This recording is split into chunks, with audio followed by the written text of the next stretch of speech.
네, 충격적인 소식입니다. 김정은의 이복형 김정남이 피살됐습니다. 네, 동아일보 신석호 국제부장과 긴급 진단해 보겠습니다. 네, 신부장 어서 오십시오. 네. 자, 이번 사건의 본질 뭐라고 봐야 됩니까? 네, 김정남이 피살된 것이 사실이라면 네, 곁가지 제거입니다. 북한 곁가죠. 역사의 오래된 관행입니다. 그렇죠. 한 명이 왕이 되면 나머지 곁가지 형제들은 네. 죽어야 되는 그런 운명인 것이죠. 그렇죠. 김정남이 누굽니까? 김정은의 이복형입니다. 그렇죠. 그리고 아들 삼형제 중에 첫 번째 형이죠. 네. 성혜림의 아들이 바로 그렇습니다. 김정남이죠. 이복입니다. 성혜림의 아들이고 김정은은 고영희의 아들이죠. 아들입니다. 네. 두 번째 아들이죠. 네. 그러니까 어떻습니까? 지금까지 북한이 김정은의 엘리트들을 많이 다 숙청하지 않았습니까? 그렇죠. 이제 엘리트들의 단속이 됐다고 보는 것 같습니다. 남은 게 뭡니까? 바로 혈족들. 북한이 말하는 그 김씨 일가들의 네. 격가지 숙청이 이제 시작된 거라고 볼 수 있겠습니다. 그러니까 백두혈통에서도 곁까지는 다 쳐내고 오로지 김정은으로만 가겠다. 바로 이거군요. 그렇습니다. 유일 독재 체제에 오로지 한 왕이 남아있는 김씨 체제의 3대에 걸친 네, 그런 DNA가 이제 시작이 된 거라고 볼 수 있죠. 그렇군요. 네, 지금 화면에 보시면 김정일의 가계도를 저희가 준비를 네. 했는데요. 네. 첫 번째 부인이 성혜림, 여기서 낳은 맏아들이 바로 지금 피살된 것으로 알려진 김정남입니다. 그렇죠.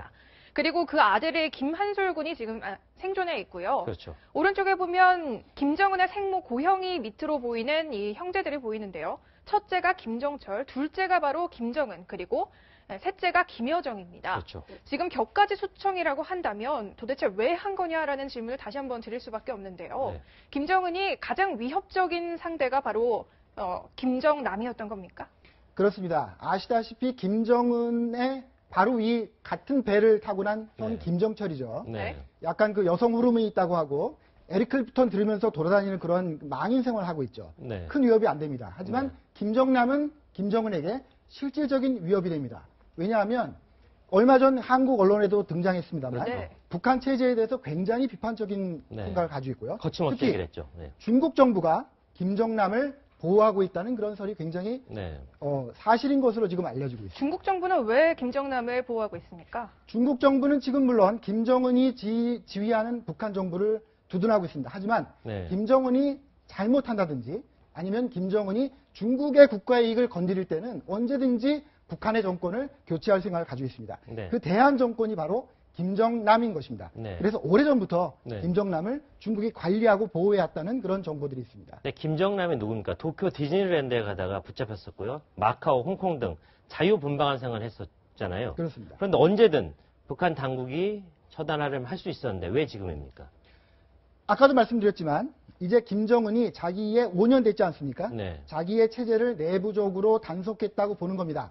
아버지가 남겨준 엘리트들을 다 지금 숙청하지 않았습니까? 네. 그리고 측근들은 단속했다. 이제는 내가 단속해야 될 것이 바로 네. 내 혈족들이다.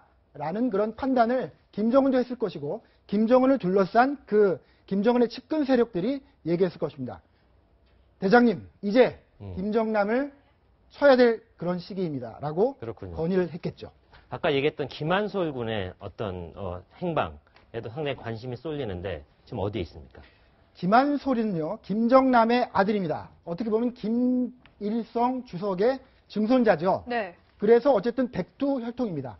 김한솔이 파리에서 공부를 하고 있다는 소식을 네. 저희가 접했지 않습니까? 그렇죠. 네. 최근에 파리의 소식통들에 따르면 예. 김한솔이 파리에서 공부를 접고 동남아시아로 갔다라는 정보가 있습니다. 그러면 네. 아버지와 함께 있었을 가능성도 있는 그럴 거예요? 가능성이 대단히 높은 것 같습니다. 네. 아버지와 아들이 같이 동남아시아, 특히 말레이시아에 있다가 북한의 피격을 당했을 가능성이 있는데 김한솔의 지금 그 신변 위협에 대해서는 알려지지 않고 있습니다. 네, 독침을 사용했다, 여성 간첩이었다, 비교적 상세하게 정황이 드러났는데요. 독침 사용 어떤 의미입니까? 독침은 그야말로 그 북한이 요인 암살할 때 자주 사용하는 방법이죠. 네, 지금 최근에 북한과 한국의 관계가 안 좋아져서 네. 한국 사람들 연변이나 이런 북중 접경 지역에 가지 말라고 합니다. 네, 가장 흔한 공격 수단이 바로 독침입니다. 그렇군요. 독침 후 불면 맞는 거거든요. 네. 네. 독침을 맞을 가능성이 있으니 가지 말라고 합니다. 네, 그러나마 잘 훈련된 정예 훈련이고요. 왜 여성이냐? 여성이 맞다면 네, 여성들은 어쨌든 그 덜 의심을 받습니다. 네, 국경을 넘나들고 갈 때. 그렇죠. 그래서 관광객인 것처럼 아니면은 어떤 식당에서 일하는 종업원인 것처럼 신분을 위장해서 동남아시아에 가서 네. 김정남을 기다리고 그렇군요. 있었을 가능성이 큽니다. 네. 그러면 혹시 추가 숙청 가능성은 없는 겁니까? 격까지 1번을 제거했으니 다른 네. 사람에게 화살이 돌아갈 가능성도 있나요? 일단은 김정남이 제일 2일 타겟이었다면 네. 그 아들인 김한솔도 네. 안전할 수 없겠죠. 네. 그 다음에 넘어온다면 같은 데이지만 김정철 지금 평양 어디엔가 있을 겁니다. 예. 네. 김정철의 운명도 확신할 수는 없다. 확신할 수 없다는 거죠. 네. 왜냐하면 북한 체제에서는 오로지 한 명의 유일 독재자만 권력을 가질 수 있는 겁니다. 그렇군요. 그 권력을 위협할 수 있는 어떤 조직도 어떤 개인도 그 독재자에 의해서 처단된다는 것이 북한의 현대사가 증명하는 것입니다. 네, 피비린 나는 숙청이 계속 진행되는 것 같은데요. 어쨌든 내부에서 어쨌든 장성들, 수많은 장성들을 날리고 있지 않습니까? 그렇게 됐는데 이제는 내부 정리가 끝났다고 보고 곁가지까지 치는 그런 과정이라고 볼 수 있겠고요. 그렇습니다. 네, 네, 성혜림 씨 얘기도 해보고 싶은데요. 네네. 성혜림의 이 당시 통화도 공개가 됐었는데 이한영이 피살됐을 때도 상당히 네. 충격이지 않았습니까? 그것과 좀 유사하다고 볼 수 있는 걸까요? 그렇습니다. 이한영 씨도 그 굉장히 로얄 패밀리였죠. 그가 쓴 책이 제목이 바로 로얄 패밀리였습니다. 네. 네, 문제는 한국에 와서 북한 그 집권층의 여러 가지 비밀들을 누설을 했죠. 네. 네. 그래서 결국 북한 김정일의 표적이 된 겁니다. 김정남의 경우는 굉장히 좀 다르지만 굉장히 조심을 했습니다. 예. 네, 그냥 입을 다물고 전 세계를 전전하는 그런 모습을 보였죠.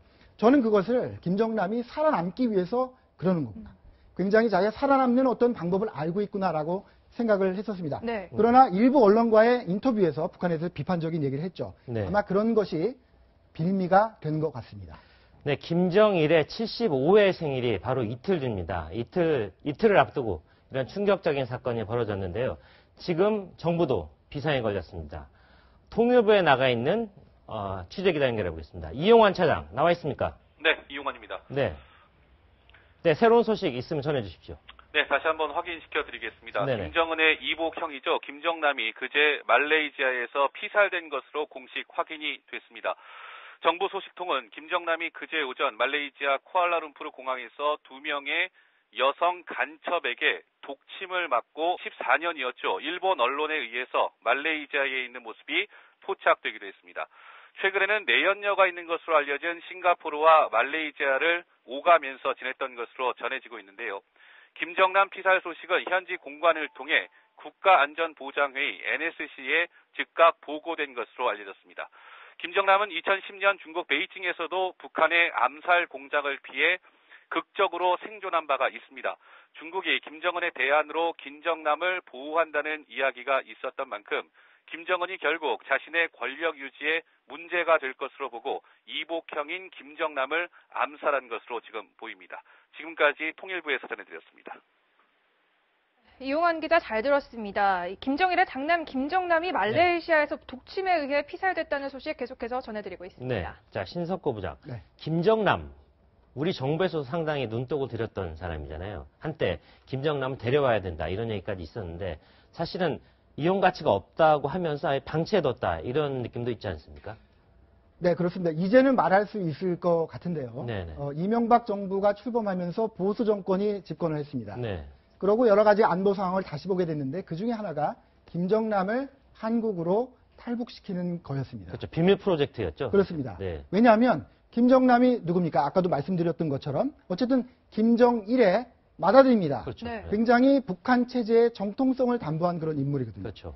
그 인물을 한국으로 데려온다는 것은 그것은 어떻습니까? 황장엽 전 비서보다 훨씬 더 큰 네, 그렇죠. 뉴스가 되는 겁니다. 태영호 공사보다 훨씬 임팩트가 많고 영향이 훨씬 큰 네. 인물일 수 있죠. 네. 네. 그래서 아마 그 정부에서도 여러 가지 방법으로 김정남을 데려올 그 궁리를 했던 것 같은데 네. 근데 결론적으로는 실행을 못했습니다. 네. 환경이 안 됐을 수도 있지만 네. 그 리스크가 너무 큽니다. 그렇죠. 왜냐? 가장 중요한 이유는 김정남을 중국 정부가 보호하고 있다는 그런 추측 때문입니다. 중국 정부를 자극할 수 없었다. 이런 그렇습니다. 얘기군요. 네. 네. 네. 아까도 말씀드렸지만은 네. 중국 정부는 언젠가 북한에 대한 정부가 필요하다면 백두혈통이 필요했던 것이죠. 그렇군요. 바로 김정남이었습니다. 중국 정부가 비호하고 있는 김정남을 네. 한국 정부가 설득해서 남한으로 데려오기 어려웠던 것으로 보입니다. 그렇군요. 네, 김정은 같은 경우에는 이복형에 대한 좀 콤플렉스도 있었던 거 아닐까요? 네. 자신의 어머니가 제일교포 출신 고영희인데 그렇죠. 북한 출신의 적장자가 바로 김정남이니까 진정한 백두혈통은 김정남이다 이런 시각도 있었잖아요. 맞습니다. 어쨌든 성혜림은 김정일의 네. 첫 와이프였죠. 그렇죠. 첫 부인이었습니다. 네. 그리고 장자였습니다. 네. 그리고 손자도 낳았죠. 네. 그런데 김정은은 어떻습니까? 배달은 형제고 네. 특히 또 무용수라는 굉장히 비천한 출신의 네. 엄마를 둔 그것도 둘째였습니다. 예. 네. 전체 아들로 보면 셋째였죠. 그런 어떤 굉장히 그 북한을 우리가 2조 시대, 조선 시대의 그런 이 사건이 진실이라면 네. 언젠가는 벌어질 수밖에 없었던 일이라고 볼 수 있습니다. 그것이 바로 북한 체제의 생리라고 우리가 이해를 할 수 있는 것이죠. 네, 지금 화면에 나오는 김정남, 이제는 고인이 되고 말았습니다. 자, 아까 계속해서 중국 얘기를 하고 있잖아요. 자, 중국이 보호하던 사람이었는데 이렇게 처참하게, 그것도 제3국에서 독침으로 피살시켰다. 중국 정부 가만히 있겠습니까? 어떻습니까? 여기서 한 가지 의문이 드는 게 있습니다. 네, 중국 정부가 그렇게 잘 관리를 했다면 왜 김정남은 그렇게 속수무책으로 북한의 독침에 당했을까 하는 것이 의문이 될 수 있는 것이죠. 물론 그 정확한 사정은 알 수 없지만 어쨌든 중국 정부는 자기들이 보호하고 있던 북한의 요인이 네, 네. 북한 측이 아니겠습니까? 북한 네. 측이 아니면 누구겠습니까? 김정은 측에 의해서 암살당했다는 것에 대해서 굉장히 민감하게 받아들일 수 있습니다. 북중 관계가 지금 좋아질 것 같기도 하고 계속 나빠질 것 같기도 하고 굉장히 네. 그 중요한 그런 시점에 있거든요. 네. 그래서 이런 시점에서 중국은 김정남의 피살을 굉장히 중요한 북한의 도발이라고 생각할 수 있습니다. 그렇군요. 중국의 굉장히 추종적인 것 같지만 그렇지 않습니다. 긴 역사를 돌이켜보면 언제든지 중국을 견제하고 중국이 하기 싫어하는 일을 하면서 언제든지 문제를 일으킬 수 있다는 것으로 자기의 예. 그 독자성을 확보했거든요. 알겠습니다. 그런 어떤 것으로 이해하고 중국은 굉장히 민감한 반응을 보일 수가 있을 것 같습니다. 알겠습니다. 네, 지금 김정일의 장남 김정남이 말레이시아에서 독침에 의해서 피살된 것으로 알려지고 있는데요. 신인균 자주국방 네트워크 대표 연결해서 계속해서 이야기 나눠가겠습니다. 대표님 나와 계시죠? 네, 안녕하세요. 예, 안녕하십니까. 지금 2명의 여성 공작원이 말레이시아 공항에서 이 김정남을 독침으로 피살한 걸로 알려졌는데 공작원 출신이라면 북한 특수부대 암살조라고 보면 되는 건가요? 네, 당연히 그렇죠. 네. 그 북한의 정찰 총국, 지금은 이제 명칭이 바뀌었는데, 그런 곳에서 파견된 공작원이 시도하려 했던 적이 있죠.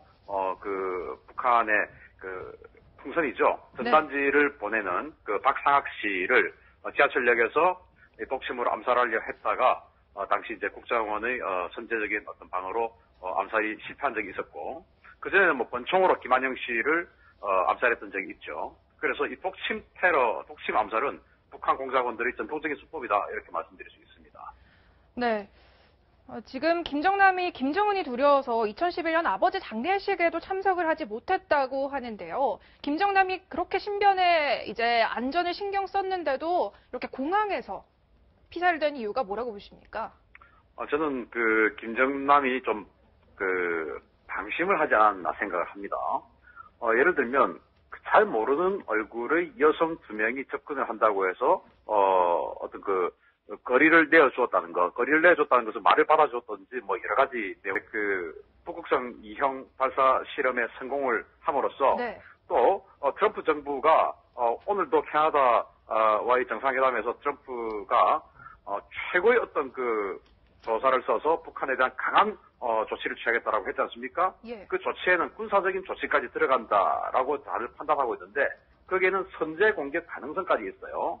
그리고 지금 국제적인 언론에는 잘 나오고 있지 않습니다만은 미국과 중국이 군사적 차원에서 북중 국경 지역에서 굉장히 우호적인 어떤 협조 라인을 구축을 하고 있습니다. 저는 그것을 북한이 급변 사태가 발생해서 김정은이 순식간에 제거됐을 경우에 네.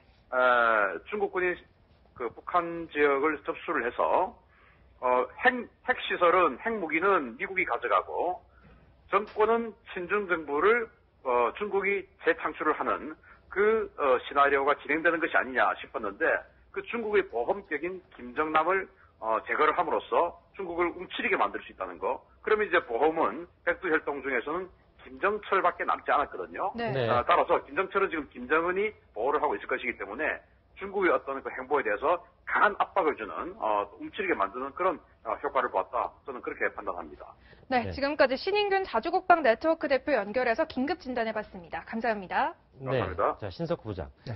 태영호 공사의 증언이 다시 한번 눈길을 끄는데요. 아직도 장성택 라인에 대한 숙청 이어지고 있다고 하는데 이번 김정남의 어떤 독침 사살 관련이 있는 겁니까?